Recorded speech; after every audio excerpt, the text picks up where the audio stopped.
Oh, come on. No. It's time. It's redemption time. It deserves it. This film deserves redemption. What the hell? I was so shocked after rediscovering this film after so many years. I loved it as a kid.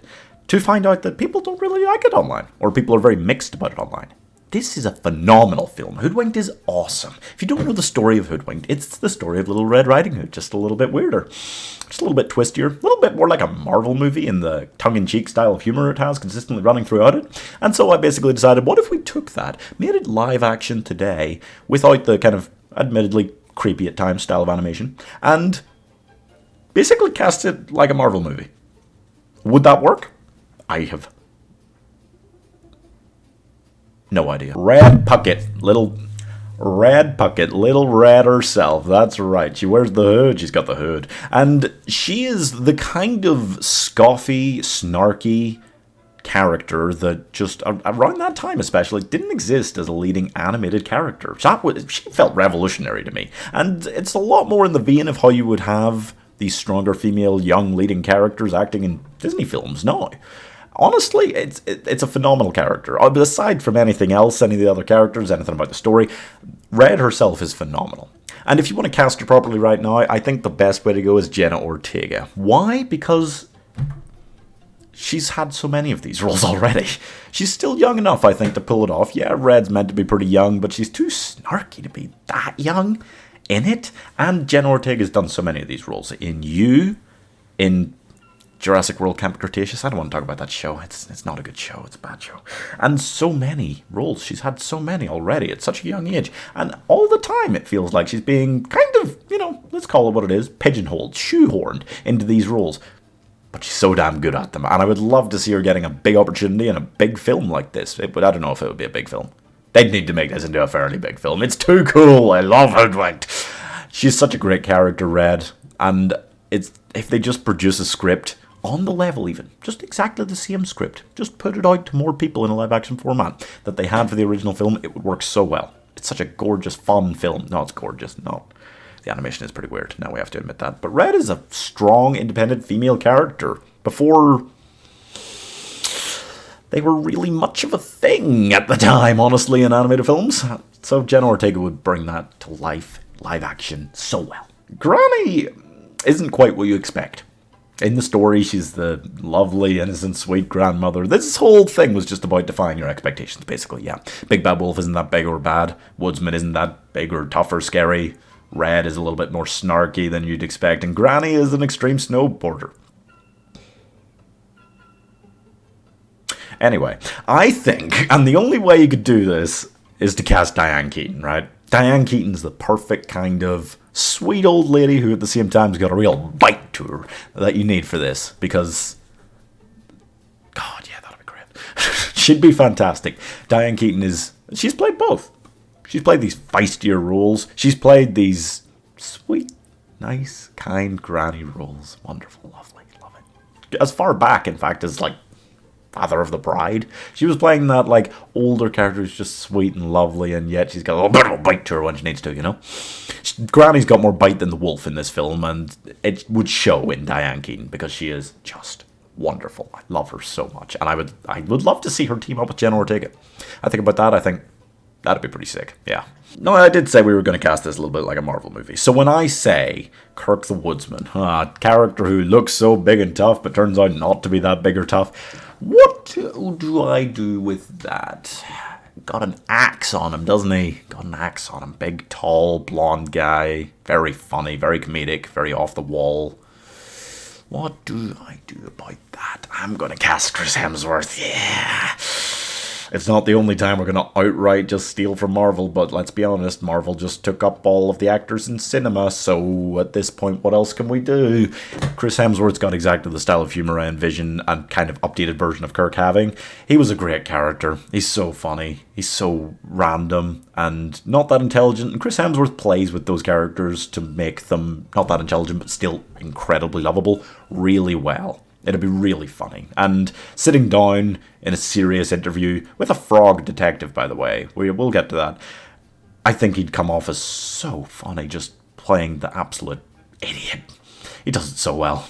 Wolf W. Wolf. Yeah, not so much bite to him, not so much with the eating granny thing, but very much this kind of shady, suspicious newspaper reporting character. I can see a lot of ways that this character could go in live action. At the end of the day, he is snarky, world-weary, lovable in his sarcastic way. I said I was going to cast this like a Marvel movie. I have to cast Robert Downey Jr. I don't have a choice. Look, my hands are tied. I want to have a choice about this, but Robert Downey Jr. would be so fantastic for this role today. If you've seen Hoodwinked, you'll know exactly what I'm talking about. Wolf is exactly Tony Stark. He's lovable, he's tenacious, he'll fight for what he believes in. At the same time, he's a little sarcastic bitch. Just all the time. He can't resist.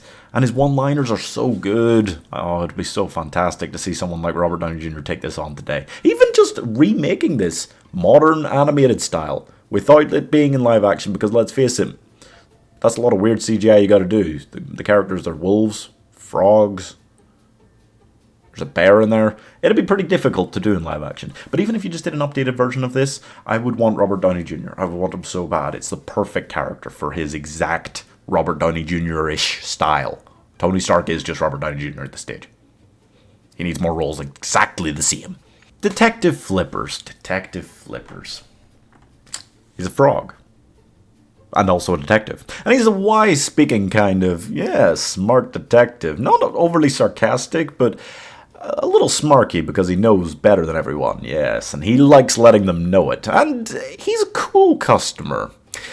So again, it's a difficult one maybe to cast, but I've got a nice idea that I would really love to see work out, because I can just imagine him working so well interrogating or interviewing. Flippers doesn't interrogate, he interviews some of these other characters. I would love to see Daniel Bruhl do it. Now, Zemo was a fantastic character, and he's not the only great Daniel Bruhl character out there, he's done a lot of them.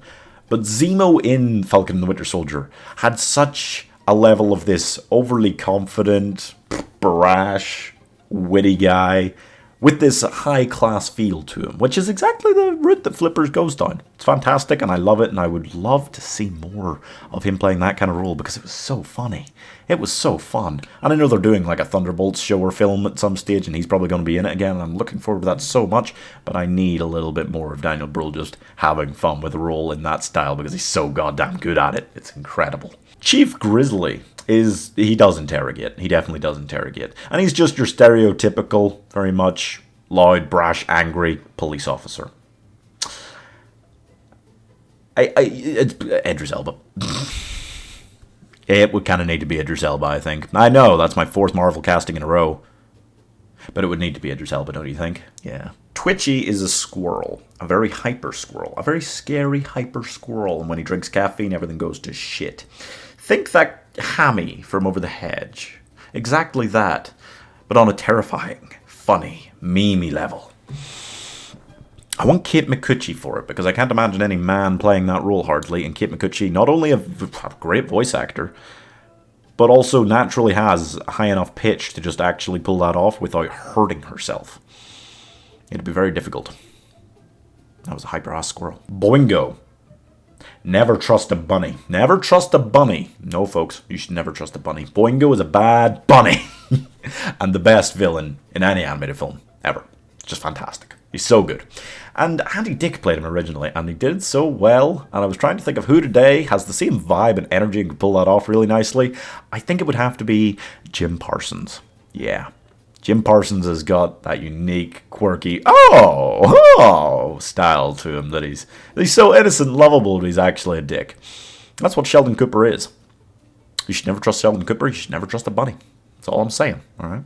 And Dolph I wanted to cast because Dolph was this hilarious character. They gave him this like really Arnold Schwarzenegger-y voice for some reason. He was this extreme snowboarding guy that helped out Boingo.